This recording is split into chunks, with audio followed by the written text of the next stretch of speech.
Diqqat! So'nggi kunlarda Qozog'iston Respublikasi hududlarida ob-havoning keskin sovishi natijasida yo'llarda harakatlanish bilan bog'liq noqulayliklar yuzaga kelmoqda. Magistral yo'llarda kuzatilayotgan kuchli qor bo'ronlari hamda muzlama holatlari natijasida yo'l transport hodisalari keskin ko'paydi.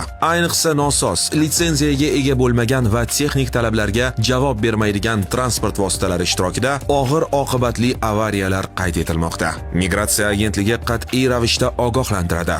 Noqonuniy, litsenziyasiz taksi va avtobuslar xizmatidan foydalanmang. Texnik holati nosoz transportga chiqmang. Imkoniyat bo'lsa, poyezd yoki samolyot orqali harakatlaning. Faqat rasmiy, litsenziyaga ega tashuvchilarni tanlang. Yo'lga chiqishdan oldin ob-havo va yo'l holatini albatta tekshiring. Har bir bee'tibor qaror hayotingizga xavf solishi mumkin. O'z hayotingizni va yaqinlaringizni asrang.